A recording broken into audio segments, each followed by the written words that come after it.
Times of Swaraj में आप सबों का स्वागत है। मैं हूं संतोष सिंह और आज हम टाइम्स ऑफ स्वराज में चर्चा कर रहे हैं जो आज दिन भर सुर्खियों में बनी रही खबर कि ललन सिंह और अशोक चौधरी आमने सामने हो गए और जमकर बहस हो गई। बहस इतनी ऊंची स्वर में होने लगे कि अगल बगल के नेताओं को आकर मामला शांत करना पड़ा।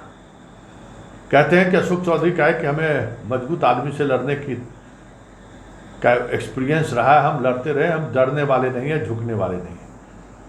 ये भी कयास लगाए जा रहे हैं कि भाई ये जो कुछ भी हुआ है वो नीतीश के इशारे पर ही हुआ है और स्वाभाविक तौर पर जिस तरीके से जमुई के प्रभारी मंत्री से इन्हें हटाया गया रातों रात, ये पहले से तय हो गया था कि अशोक चौधरी को लेकर नीतीश सहज नहीं है। वैसे डे फर्स्ट से जब से अशोक चौधरी का जदयू में आगमन हुआ है तब से ललन सिंह और अशोक चौधरी के बीच कभी भी बेहतर रिश्ता नहीं रहा है। बस चलता ललन सिंह के तो ये इनकी एंट्री ही नहीं होती और मंत्री बनना तो बहुत दूर की बात है। लेकिन नीतीश कुमार का जो भरोसा था वो अब पहले जैसा भरोसा नहीं रहा। ये चीज़ें कई मर्तबा देखने को मिला है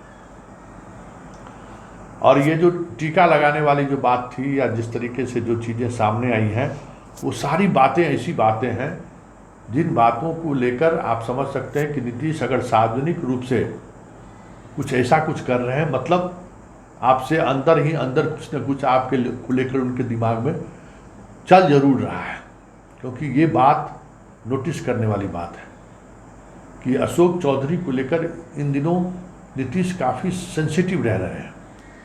बात बात पर अशोक चौधरी पर खास नज़र रख रहे हैं। ये नज़र रखना ही संकेत है कि अशोक चौधरी को लेकर सीएम सहज नहीं है। और एक और बात गौर कीजिए, इसी सहजता की वजह से आज हर राष्ट्रीय मतलब राजकीय समारोह में अशोक चौधरी जरूर आते थे, क्योंकि भवन निर्माण विभाग का कार्यक्रम होता है। अमूमन इस तरीके का जो भी कार्यक्रम होता है वो भवन निर्माण विभाग की तरफ से होता है, तो अशोक चौधरी रहते ही रहते हैं। लेकिन आज अशोक चौधरी दीनदयाल उपाध्याय के जयंती के मौके पर नहीं थे। विजय चौधरी थे लेकिन अशोक चौधरी नहीं थे। अशोक चौधरी से विवाद हुआ क्यों, जरा ये पहले समझ लीजिए। देखिए, अशोक चौधरी की इच्छा है कि उनका दामाद, अपने दामाद किशोर कुणाल का जो बेटा है उसको राजनीति में लॉन्च करना चाहते हैं। और बरबीघा जो इलाका है उनके पिता का राजनीतिक क्षेत्र रहा है, वहाँ से कई बार वो विधायक रह चुके हैं। उनका आज भी खासा पकड़ है उस इलाके में, सर्व जातीय पकड़ है, लेकिन वो रिजर्व कंस्टिट्यूंसी तो है नहीं, अनरिजर्व कंस्टिट्यूंसी है। ऐसे में राजू सिंह की पोता के जगह पर अपने दामाद को वो स्थापित करना चाहते हैं और कुछ ज़्यादा ही वहाँ पे ये ध्यान देने लगे हैं। उसी में एक योजना के उद्घाटन को लेकर स्थानीय विधायक ने शिकायत की थी और ये शिकायत सीएम तक पहुंच गया था और उसी के शिकायत के बाद जमुई के प्रभारी से इनको हटाया गया और सीधा समस्तीपुर भेज दिया गया। वजह यही था कि जब भी ये जमुई जाते थे तो बरबीघा शेखपुरा में रुकते थे और वो अपनी राजनीति सेट करना शुरू कर देते। इनकी जो राजनीति रही है वो राजनीति वहाँ पर सेट करना शुरू कर देते थे। उसको लेकर ललन सिंह भी सहज नहीं थे और पार्टी के अंदर भी ये चीज़ें चल रही थी कि कुछ ज़्यादा अशोक चौधरी हाथ पैर मार रहे हैं। तो ऐसी स्थिति में नीतीश कुमार ले लिए निशाने पर तो ले लिए। लेकिन एक और बात जो सबसे महत्वपूर्ण बात है, जिन बातों को लेकर नीतीश सबसे ज़्यादा सतर्क दिख रहे हैं, वो ये है कि बीजेपी और संघ किशोर कुणाल से रिश्तेदारी होने के बाद अशोक चौधरी थोड़ा बीजेपी और संघ को लेकर एक अलग नज़रिया रखना शुरू कर दिया है। याद होगा रामचरितमानस को लेकर जब चंद्रशेखर पहली बार बोले थे तो बड़ी ज़बरदस्त तरीके से बिफर गए थे अशोक चौधरी। जैसे लगा हो कि रामचरितमानस का मतलब मानस पुत्र अशोक चौधरी ही हो, इस तरीके से वो बिफरे थे। बड़ा बवाल मचा था और अशोक चौधरी फ्रंट लाइन लिए हुए थे। उस वक्त से जो हमें जानकारी है नीतीश कुमार के इनको लेकर नज़रिया बदलने लगा और विभाग में भी रवि कुमार इनके प्रधान सचिव हैं, जो नीतीश के स्वजातीय भी हैं, नीतीश के नालंदा से भी हैं, उनके माध्यम से थोड़ी सख्ती बरतने शुरू हो गई है कि भाई उस विभाग पर भी थोड़ा सख्ती बरतिए और उन पर नज़र रखिए। तो स्वाभाविक तौर पर ये सारी चीज़ें चल रही हैं और बीजेपी से नज़दीकी की खबर लगातार आ रही है अशोक चौधरी को कि बीजेपी से उनकी नज़दीकी बढ़ रही है। ये तय था पहले से कि वो जमुई से चुनाव लड़ेंगे। उनको जमुई का प्रभारी बनाकर भी इसीलिए भेजा गया था कि वो जमुई से चुनाव लड़े, क्योंकि चौधरी का वोटर अच्छी खासी वोटर है और जिस 2009 में ये कांग्रेस पार्टी से चुनाव लड़े थे, भले ही तीसरे स्थान पर रहे थे, लेकिन 1.5 लाख से ज़्यादा वोट ये लाने में कामयाब हुए थे। मतलब अच्छी खासी फाइट इन्होंने दिया था वहाँ पर, जबकि तीनों पार्टी अलग अलग चुनाव लड़े थे। तो उस वक्त भी इनका जो अपना एक एरिया है, शेखपुरा और जमुई तो आमने सामने है, अगल बगल।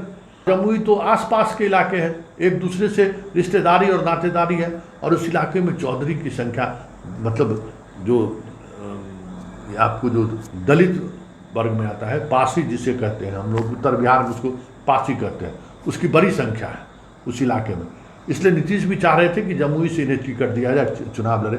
लेकिन ये सब जो विवाद हुआ, अचानक दामाद के को लॉन्च करने की जो इनकी रणनीति का आभास ललन सिंह और नीतीश कुमार को भी जब इसका आभास हुआ तो चीज़ें थोड़ी अनबैलेंस ज़रूर हुआ।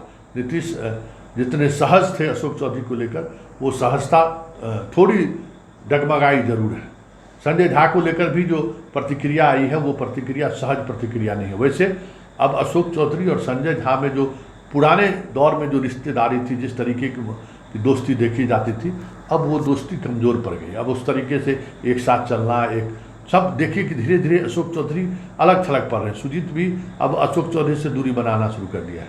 एक जो बक्सर से बसपा से आए और अभी मंत्री हैं, पहले इन लोगों का टिकरी था, सारे लोग शाम में एक जगह बैठते थे, लेकिन अब खबर आ रही है कि धीरे धीरे सब लोग अशोक चौधरी से दूरी बनाना शुरू कर दिया।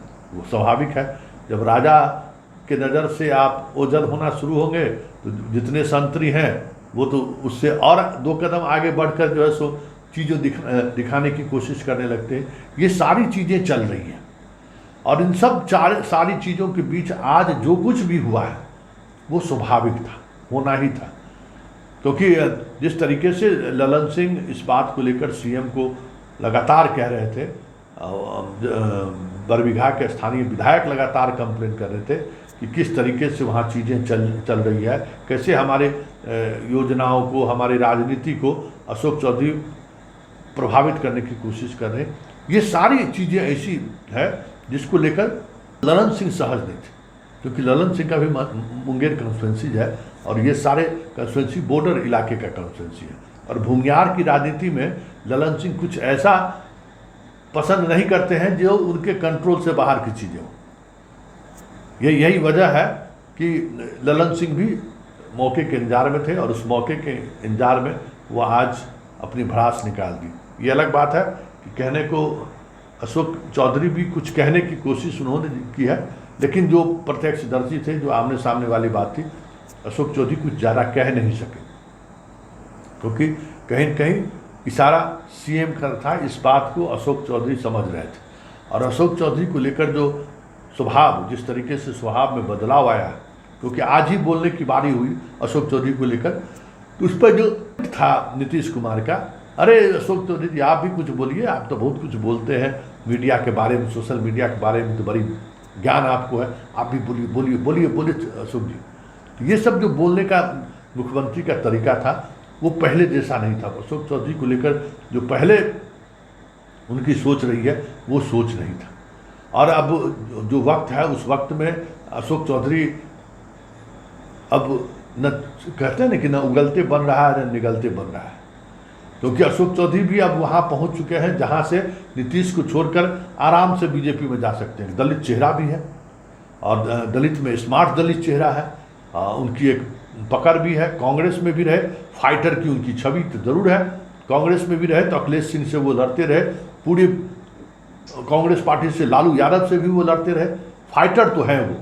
इसीलिए बहुत आसान नहीं होगा अशोक चौधरी को नज़रअंदाज करना, क्योंकि नीतीश कुमार जिस तरीके को से अशोक चौधरी को तवज्जो दिया है उन्होंने, और अब राजनीतिक रूप से जितनी मजबूत हो चुके हैं अशोक चौधरी, पहले वो स्थिति नहीं थी, कांग्रेस में रहते हुए वो स्थिति उनकी नहीं थी, लेकिन अब प्रदेश स्तर पर उन्होंने एक अपनी अलग छवि बना ली है, और एक फाइटर की जो छवि है, ये छवि उन्हें कह सकते हैं कि दलित राजनीति में एक अलग पर्सनालिटी के रूप में उभारता है। तो ये कई ऐसी चीज़ें हैं जिन चीज़ों की वजह से नीतीश निर्णय नहीं ले पा रहे हैं कि अशोक चौधरी को लेकर करें क्या। वैसे जमुई का उनका जो सोच था, वो वाकई में अगर जमुई से अशोक चौधरी चुनाव लड़ते तो फिर चिराग के लिए तो मुश्किल हो जाता, क्योंकि चिराग ऐसे दलित नेता रामविलास पासवान के बेटा है, उसमें एक अशोक चौधरी के पास भी अपना एक महावीर चौधरी के वो भी बेटा है, कांग्रेस के कद्दावर नेता रह चुके हैं उनके पिता, तो उस इलाके से आते हैं। चिराग उस इलाके से आते भी नहीं है, ये तो उस इलाके से भी आते हैं। तो ये बहुत सारी ऐसी चीज़ें हैं जिन चीज़ों की वजह से अशोक चौधरी अभी भी उन इलाकों में भारी पड़ रहे हैं, लेकिन समस्या ललन सिंह को है, और नीतीश कुमार तय नहीं कर पाए रहे हैं कि क्या करना है। वैसे नीतीश कुमार अगर ये सोच रहे हैं कि अशोक चौधरी के बारे में, तो फिर अशोक चौधरी को जाने से रोक कौन सकता है।